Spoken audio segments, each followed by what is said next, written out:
Hey everyone, welcome back to my new mini blog. ঘড়িতে তখন বাজে 7টা। আমরা সকাল সকাল বেরিয়ে পড়েছি দীর্ঘ প্রতীক্ষার পর আমার একটা মনস্কামনা পূরণের উদ্দেশ্যে। অনেক দিন বলা ভুল হবে, অনেক বছর ধরে এই দিনটার জন্য অপেক্ষা করেছি যে কবে মা তারার কাছে আমি যাব। কিন্তু কি আর করা যাবে, ভগবান না চাইলে কি সেটা সম্ভব?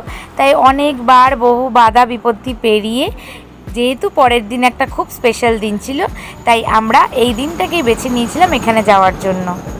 খুব সকালে বেরিয়েছিলাম তো, তাই কিছুই খাওয়া হয়নি তেমন। তাই অনেকটা পথ অতিক্রম করে আমরা এসে পৌঁছালাম জয় জগন্নাথ হোটেলে। জায়গাটা ঘুরে দেখতে দেখতে প্রথমেই নিয়ে নিলাম একটা কড়া করে দুধ চা। জায়গাটা ছোট হলেও খুব সুন্দর করে সাজানো গোছানো, আর এই কড়া দুধ চাটা উফ, দারুণ হয়েছিল। তাই এখানে গেলে মন আর পেট দুটোই ভরে যাবে তোমাদের। ভারী কিছু খাবো না বলে দোকানে গিয়ে জিজ্ঞাসা করলাম, কাকু ডিম টোস্ট হবে? বললো না, ডিম টোস্ট তো হবে না, মালাই শর্ট টোস্ট হবে। আমি ভাবলাম সেটা আবার কি। উনি বললেন, সবসময় তো ডিম টোস্ট খেয়েই থাকো, এটা একবার খেয়ে দেখো, আবার চাইবে শিওর। আর এটার বানানোর প্রসেসটাও এত সুন্দর যে ভিডিও না করে পারলাম না। এই ছোট্ট টি স্টল অ্যান্ড হোটেলের লোকেশনটা ঠিক আমার মনে নেই, কিন্তু তারাপীঠ যাওয়ার পথে কান্দি ডাকবাংলো রোডে ডান দিকে এই ছোট্ট দোকানটা পড়বে। কিন্তু ছোট দোকান হলে কি হবে, এত সুন্দর সাজানো গোছানো, আর এখানকার মানুষের ব্যবহার আর খাবার খুব ভালো লাগবে। তোমরা অবশ্যই কিন্তু চোখে পড়লে একবার ট্রাই করে যেও।